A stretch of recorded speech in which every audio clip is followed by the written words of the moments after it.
Hello friends, Radhe Radhe. कैसे हैं आप सब? आशा करती हूँ सब अच्छे होंगे, एकदम मस्त होंगे, स्वस्थ होंगे। तो देखिए, सुबह का टाइम है। ये जो स्टोर से अगले दिन की वीडियो है और अपने घर पे कितना आलस आता है। मैं पड़ी थी, सो कर उठ गई थी 6:30 बजे 7 बजे के करीब। आकर के बाहर आंगन में लेट गई थी और यहाँ पे मम्मी ने जो अपना झाड़ू पोछा का काम निपटा लिया था और मैं बैठ गई हूँ फिर आलू काटने। भाई कह रहा था पकौड़ी बना लेना आलू की, तो बस मैं यहाँ पे आलू काट रही हूँ और ये भाभी की बहन बनाएंगी पकौड़ी। तो बस ये अच्छी बनाती है। हमें घर को वापसी आना था, तो हम जल्दी जल्दी कर रहे थे कि जल्दी घर चले जाएंगे और धूप हो जाती है फिर गर्मी। तो मैं चली गई थी नहाने के लिए। कैसे आप सब? कैसे कदमों सब अच्छे होंगे, एकदम मस्त होंगे, स्वस्थ होंगे। तो देखिए, सुबह का टाइम हो चुका है और नाश्ता भी बन गया है। पकौड़ी वगैरह बना ली नाश्ते में और मैं नहा ली हूँ। बच्चे भी नहा लिए पीछे सब। उसके पापा कर रहे हैं नाश्ता। तो मैं चली गई थी नहाने के लिए और यहाँ पे चाय भी बना ली थी। भाभी की जो बहन आई उन्होंने और पकौड़ी बना ली थी। तो हम कर रहे हैं नाश्ता। आ जाइए आप सभी, खा लीजिए चाय पकौड़ी।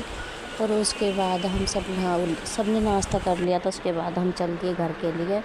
तो मैं भांजा भतीजा मेरा बाय बाय कर रहा है और मैं कह रही थी इसका ध्यान रखना अच्छे से, फिर आएंगे हम छुट्टियों में मिलने इसको। तो बस हम चल दिए हैं घर के लिए और मम्मी आ रही है साथ साथ कुछ दूर के लिए छोड़ने के लिए। तो बस हम पहुंच गए हैं। 15-20 मिनट का रास्ता रहता है और हम पहुंच गए हैं यहाँ पे सिवारे में अपने घर। और आ करके सबसे पहले ज़्यादा काम ज़रूरी होता है घर की साफ़ सफाई। क्योंकि सुबह का टाइम झाड़ू नहीं लगी थी, हम थे नहीं। तो मैंने कपड़े चेंज करे और आ करके सबसे पहले मैंने झाड़ू लगाई कमरे में और दुकान में, रसोई में। उसके बाद माँ ही लगा देगी पोछा और फिर मैं मशीन खड़ी कर दूँगी। क्योंकि कहीं जाते हैं तो कपड़े इतने सारे हो जाते हैं। जिस दिन हम गए थे बृहस्पतिवार, तो उस दिन कपड़े धुले नहीं थे। जो कपड़े हम निकाल के गए थे वो भी थे और जो हमें नए वाले थे वो भी थे और जो हमने वहाँ नहा करके पहने थे वो भी थे। 3-3 जोड़ी कपड़े हो गए थे। ये देखिए ढेर लगा पड़ा है। अभी हो गया है शाम का टाइम और माँ ही कर रही है कपड़ों की तय और मैं कर रही हूँ यहाँ पे। तो अब ये कपड़े सूख गए थे सारे धुलने वाले। देखिए कितने सारे कपड़े हैं, यहाँ पे ढेर लगा पड़ा है कपड़ों का। और बस मैं यहाँ पे जो बुनी थी बैग, माँ ही बनाती कपड़ों की तय बना करके अलमारी में लगा देगी। फिर मैं इनको बाद में भी प्रेस कर करके रख दूँगी उठा करके। तो बस इस तरीके से ही काम निमट गया था। दोपहर का हमने दाल चावल बना लिए थे, मूँग मसूर की दाल चावल। और हल्का होता है। हमने एक दिन पहले वो जो दावत में पूरी खाई थी, तो वो मतलब कि एकदम से भारी खाना हो जाता है। अगले दिन को हल्का खाओ तो थोड़ा पेट भी सही रहता है। तो बस यहाँ पे माही कपड़ों की तय कर रही है, मैं बुननी थी बैग और गाने सुननी है माही।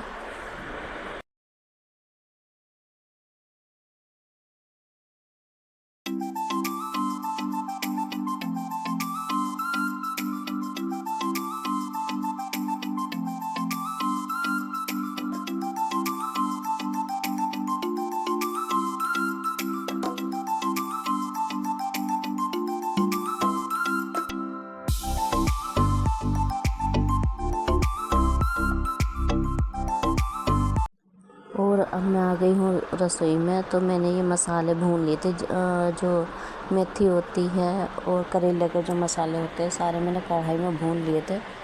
भूनने के बाद मैं इनको मिक्सी जार में पीस दूँगी और पीसने के बाद मैं बनाऊँगी करेले। तो मैंने करेले उबाल लिए थे। उबालने के बाद मैंने करेलों में ये देखिए मिक्सी जार में पीस लूँगी इनको सारे मसालों को। और मेरी आवाज़ भी कम आ रही होगी, पंखा चल रहा है और मुझे जुकाम भी कम ज़्यादा ही हो रहा है एडिट करने में। तो बस यहाँ पे ये मसाले मेरे पिस जाएंगे सॉरी। और उसके बाद में ना करेले उबाल लिए थे, करेले में मैं ये मसाले डाल दूँगी ऊपर से। और बस फिर मैं ना 1-2 चम्मच बेसन डालूँगी कढ़ाई में तेल में, जैसे जीरा वगैरह डाल के। तो 2 चम्मच बेसन डाल दूँगी। उसके बाद में ये करेले डाल दूँगी और कम आँच में पानी डाल कर ऐसे ही बनाऊँगी। जो मसाले मैंने पीस लिए थे वो भी डाल दिए हैं करेले में। और हल्दी, मिर्ची और धनिया पाउडर नहीं पीसा तो वो भी डाल दिया है। और 2 चम्मच डाल दूँगी तेल उबले हुए करेले में ही कच्चा ही, और इसे मिक्स कर दूँगी। और फिर मैं ना कढ़ाई में भी तेल डाल दूँगी अच्छे से 2 चम्मच ही। तो देखिए मैं इसे मिक्स कर दूँगी अच्छे से। तो ये इसमें ही मिक्स हो जाएंगे। और ये देविका आ रही है बार बार, मम्मी क्या बना रही हो क्या बना रही हो। उसको शौक़ होता है कि मैं भी बनाऊँ ये सब। तो बार बार रसोई में आ करके देखती है। तो उधर मैंने कढ़ाई रख दी थी गैस पे, और बस इसमें डाल दूँगी 2 चम्मच तेल, और उसमें डाल दूँगी 2 चम्मच बेसन, मतलब जीरा और हींग और बेसन। फिर ये कर दूँगी करेले फ्राई। तो देखिए यहाँ पर मैं बना रही हूँ करेले की, कर रही हूँ तैयारी। उबाल दिए थे मैंने करेले, और बस इसमें मैंने मिर्ची मसाले भी सारे डाल दिए, जो पीसे थे वाले भी। ये डाल दूँगी अमचूर पाउडर। मैं इसको उल्टा दिखा रही थी, क्योंकि जब कोई काम करते हैं ना तो समझ में नहीं आता क्या करे क्या नहीं करे। तो बस मैंने यहाँ पर अमचूर पाउडर भी 1 चम्मच डाल दिया था, क्योंकि आम भी, कच्ची आम भी अभी मिल नहीं रही है, और मैं जब गई थी करेले लेने उनके पास आम भी थी नहीं। इसमें मैंने नमक भी डाल दिया है। यहाँ पर रख दी है मैंने कढ़ाई गैस पे, और फिर मैं बनाऊंगी बच्चों के लिए बूंदी का रायता, क्योंकि बच्चे करेले नहीं खाते हैं। आजकल के बच्चे खाते ही नहीं है करेले। मैं खाऊंगी, इसके माँ बाबा पापा। तो मैं तीनों बच्चों के लिए बना दूंगी बूंदी का रायता। तो इसको मैंने भिगो करके रख दिया था, थोड़ा सा पानी डाल करके रायते में। और इतने ये मसाले जो सारे मिक्स हो गए थे, और यहाँ पे मैंने तेल भी मेरा हो चुका था गरम। इसमें डाल दूँगी जीरा, हींग और 2 चम्मच बेसन। तो बस करेले मेरे बनके तैयार हो जाएंगे। करेले बहुत अच्छे लगते हैं, टेस्टी। अब हम सोएंगे। तो वीडियो मेरी यही थी, और वीडियो कैसी लगती है कमेंट करके बताना। लाइक करो, शेयर करो, सब्सक्राइब नहीं करा है तो कर ले। मिलते हैं अगले वीडियो के साथ। तो बाय बाय, राधे राधे।